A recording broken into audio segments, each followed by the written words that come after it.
Synapse में असल होता क्या है, what actually happens, transfer of information has to happen. एक न्यूरॉन के पास जो इंफॉर्मेशन है अब वो दूसरे न्यूरॉन को देना चाहता है। ये पूरा एक्सॉन की कहानी है वो लाके हमको छोड़ती है एक्सॉन टर्मिनल पे। अब हम एक्सॉन टर्मिनल पे खड़े हुए हैं।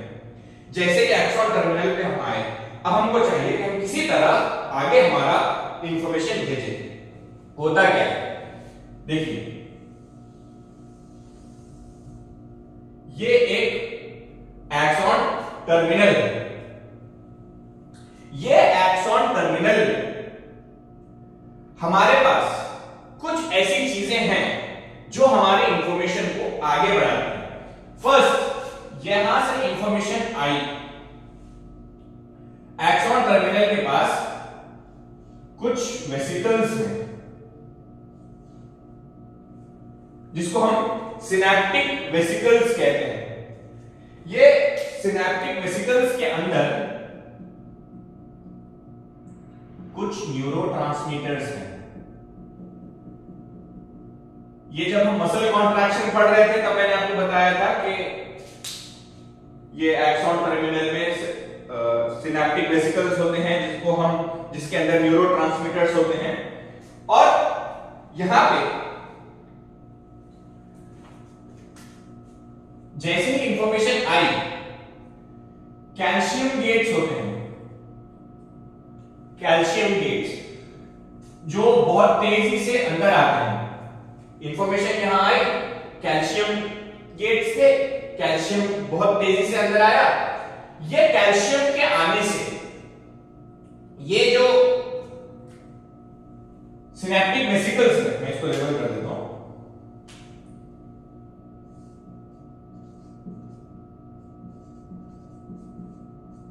सिनैप्टिक वेसिकल्स, ये सिनैप्टिक वेसिकल्स कैल्शियम के आने से मूव होके इस मेम्ब्रेन पे आके फ्यूज हो जाते हैं। मान लीजिए यहां आके ये फ्यूज हो गए उससे, और इसमें न्यूरोट्रांसमीटर अभी है, और फिर ये बाहर एक्सोसाइटोसिस करते हैं न्यूरोट्रांसमीटर का, तो न्यूरोट्रांसमीटर्स बाहर आ जाते हैं।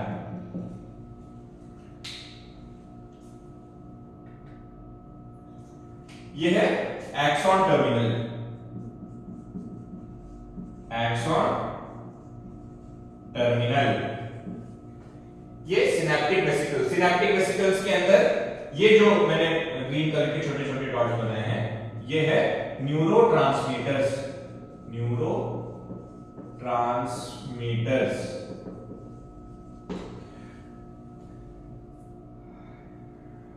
अब इसको हम जब आगे भेजेंगे इंफॉर्मेशन को, इस इंफॉर्मेशन को रिसीव करने के लिए हमको कोई चाहिए।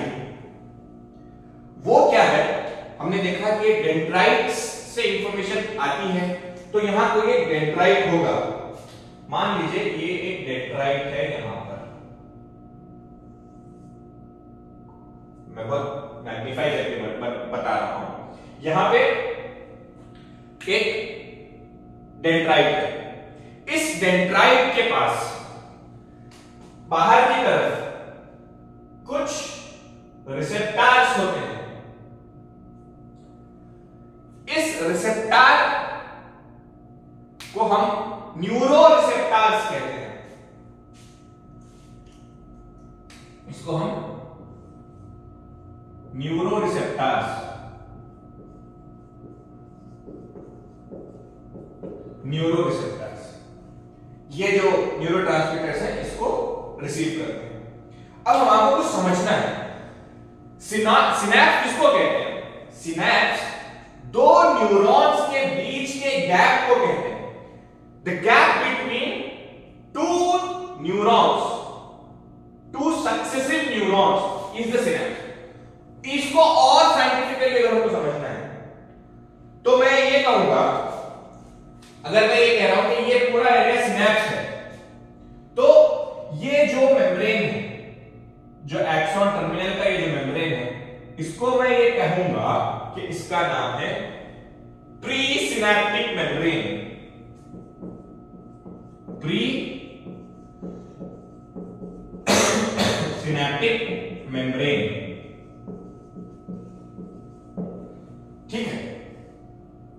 ये प्री सिनेप्टिक मेम्ब्रेन है, तो ये क्या होगी, क्योंकि ये सिनेप्स का ही पार्ट है। अगर मैं ये कहूं कि ये ऐसा है कुछ, इतने हिस्से की बात कर रहा हूं, इमेजिन कीजिए ये सिनेप्स है, समझिए। तो ये अगर ये प्री सिनेप्टिक मेम्ब्रेन है तो इसका नाम पोस्ट सिनेप्टिक मेम्ब्रेन रहेगा, करेक्ट। इसको हम पोस्ट सिनेप्टिक मेम्ब्रेन कहेंगे, पोस्ट सिनेप्टिक मेम्ब्रेन।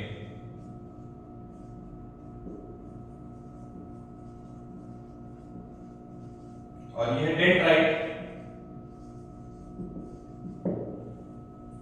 ओके, ये पोस्ट सिनेप्टिक मेम्ब्रेन हो गई, ये प्री सिनेप्टिक मेम्ब्रेन हो गई। तो दोनों के बीच का जो एरिया है उसको क्या कहेंगे, ऑफ कोर्स सिनेप्टिक क्लेफ्ट। ये जो एरिया है इसको हम सिनेप्टिक क्लेफ्ट कहेंगे। मैं अब पूरी कहानी आपको दोबारा से समझाता हूं। First, what we got is a action potential. As a result, some information has transferred from one neuron till its axon terminal. We are now at the axon terminal. As the stimulus or impulse or information comes till the axon terminal, the calcium gates open and there is a huge influx of this calcium ions inside the axon terminal.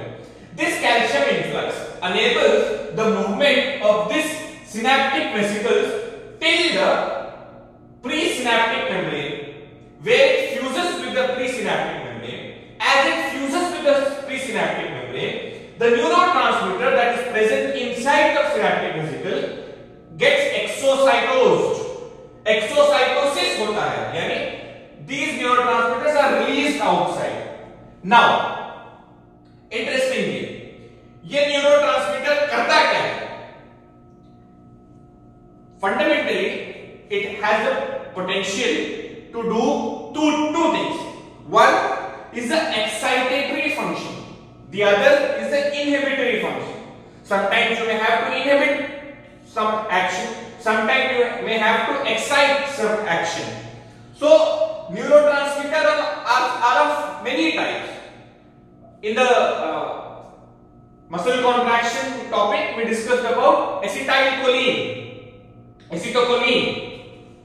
This acetylcholine is a neurotransmitter which belongs to the excitatory neurotransmitter. Along with acetylcholine, we have epinephrine. This epinephrine and acetylcholine are two examples of those neurotransmitters which give an excitatory response to the succeeding neuron. While we have something called as serotonin. What serotonin calms us down. And that calmness or that inhibition is the reason why serotonin is referred as what? Serotonin is referred as inhibitory neurotransmitter. So this neurotransmitter is there and this neurotransmitter is now received by some receptors present on the dendrite. आ जाओ पधारो, हम आपके welcome के लिए खड़े हैं. It comes there and it is received at the dendrite, and as it is received in the dendrite, it creates an action potential and the same information is then forwarded to the cell body and then to the axon and then to the axon terminal, and the information is continued. So this is how the transfer of information takes place from one neuron to the other neuron through the synapse. Words to remember. जैसा हम class में हमेशा याद रखते हैं, क्या क्या नए नए वर्ड्स आए उनको याद रख लीजिए. Axon terminal, synaptic vesicle, neurotransmitter, pre synaptic membrane, synaptic cleft, post synaptic membrane, neuro receptors, dendrites. Neuroreceptors, two types: excitatory, inhibitory. Excitatory, two types, what we discussed: epinephrine and acetylcholine. Inhibitory, serotonin. Calcium gate etc. So, like I said,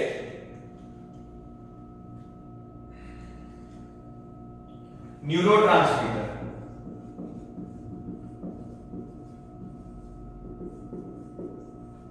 two types, excitatory,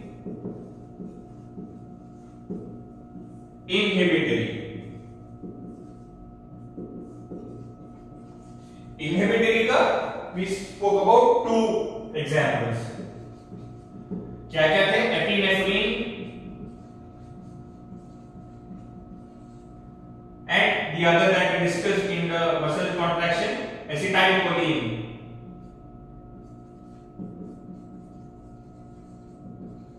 And inhibitory we have serotonin.